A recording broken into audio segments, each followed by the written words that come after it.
Welcome to another episode of Santini Narrates. Today we are reading Chapter 7 of The Silkworm by Robert Galbraith. I'll be sworn, I was never guilty of reading the like. Ben Jonson, Every Man in His Humor. When informed by telephone that her husband was not, after all, at the writer's retreat, Lenora Quine sounded anxious. "Where is he, then?" she asked, more of herself, it seemed, than Strike. "Where does he usually go when he walks out?" Strike asked. "Hotels," she said. "And once he was staying with some woman, but he don't know her no more." "Orlando," she said sharply, away from the receiver. "Put that down. It's mine. I said it's mine." "What?" she said loudly in Strike's ear. "I didn't say anything. Do you want me to keep looking for your husband?" "Course I do. Who else is gonna bloody find him? I can't leave Orlando. Ask Liz Tassel where he is. She found him before." "Hilton," said Lenora unexpectedly. "He was at Hilton once." "Which Hilton?" "I don't know. Ask Liz. She made him go off. She should be bloody helping bringing him back. She won't take my calls. Orlando, put it down."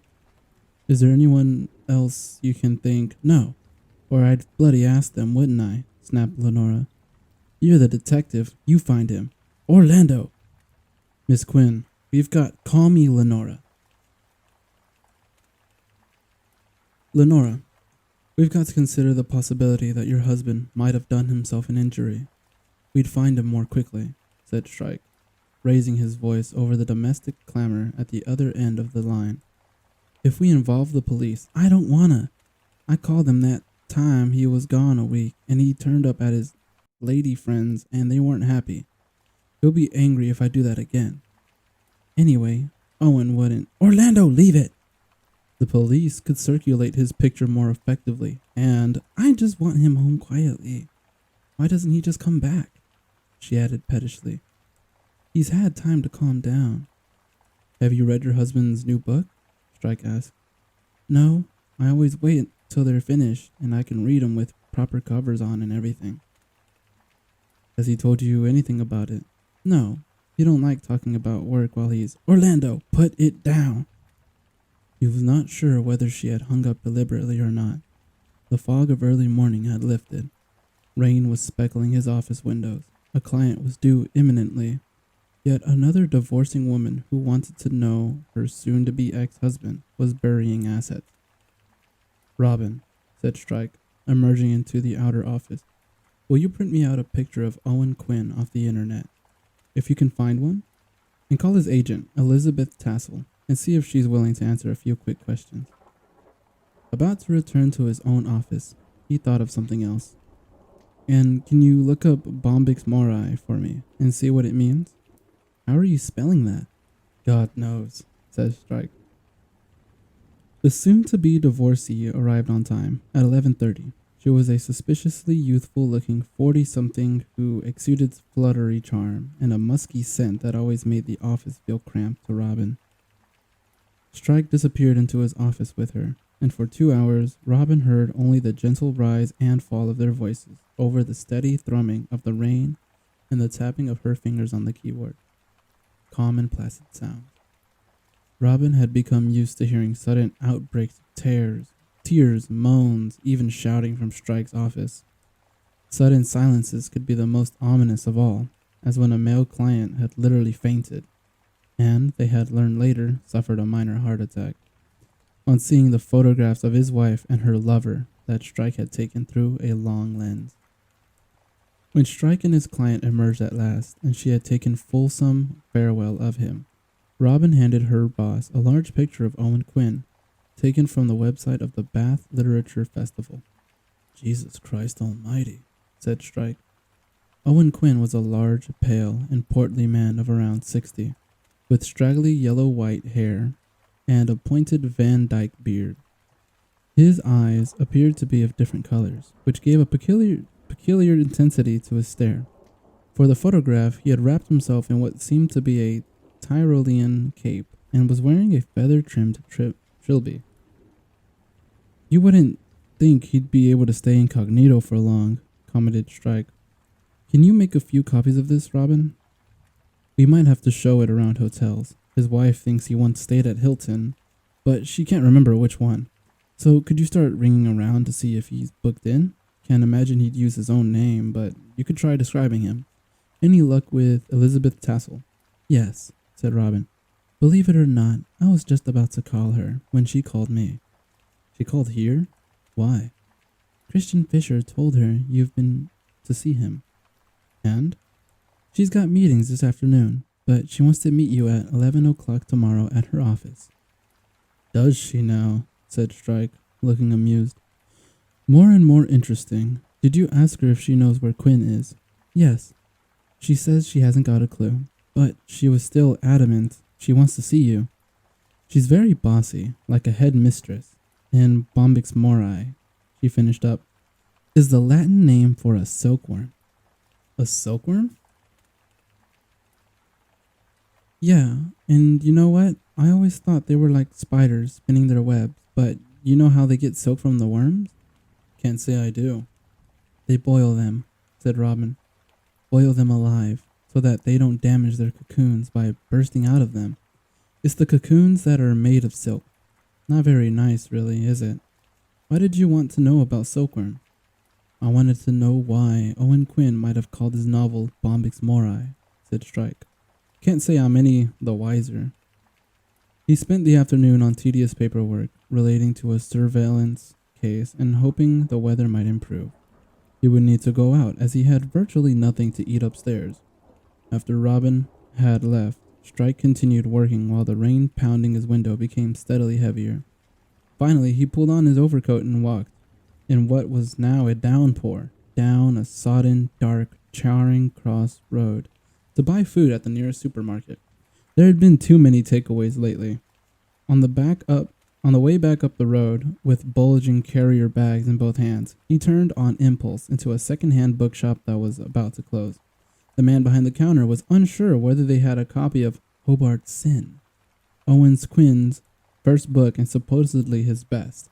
But after a long of inconclusive mumbling and an unconvincing perusal of his computer screen, offered Strike a copy of The Balzac Brothers by the same author.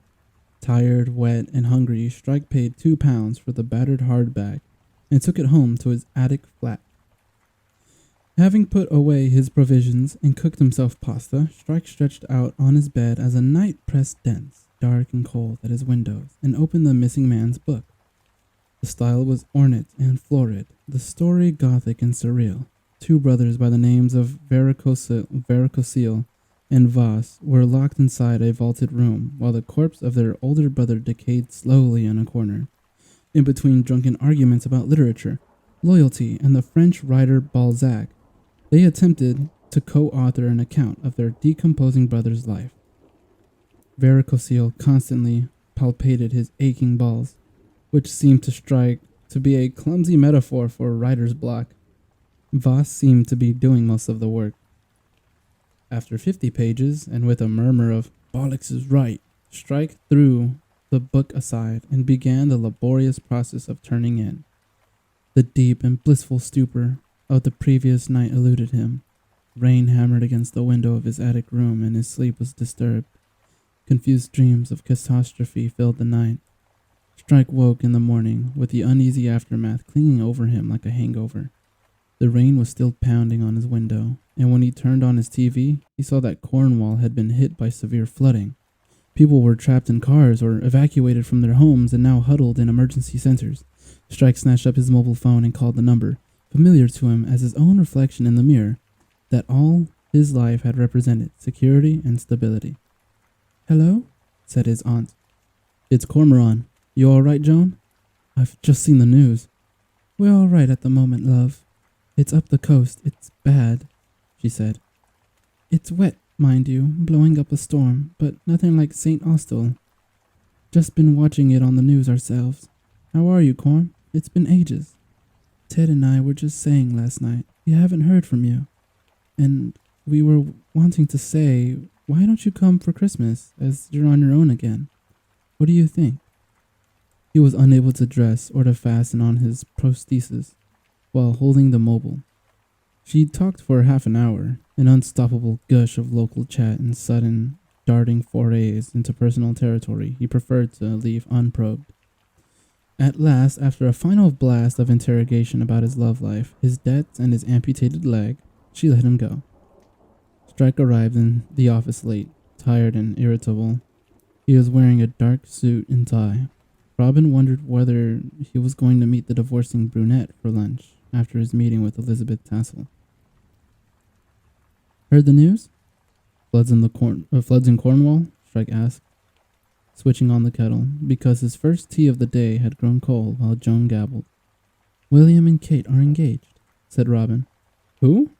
Prince William, said Robin, amused, and Kate Middleton.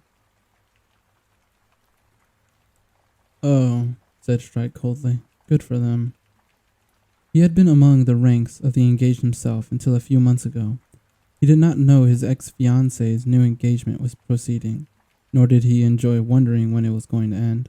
Not as theirs had ended, of course, with her clawing her betrothed face and revealing her betrayal, but with the kind of wedding he could never have given her. More like the one William and Kate would no doubt soon enjoy. Robin judged it safe to break the moody silence, only once Strike had had half a mug of tea. Lucy called just before you came down to remind you about your birthday dinner on Saturday night, and to ask whether you want to bring anyone. Strike's spirits slipped several more notches. He had forgotten all about the dinner at his sister's house. Right, he said heavily. Is it your birthday on Saturday? Robin asked. No, said Strike. When is it? He sighed. He did not want a cake, a card, or presents, but her expression was expectant.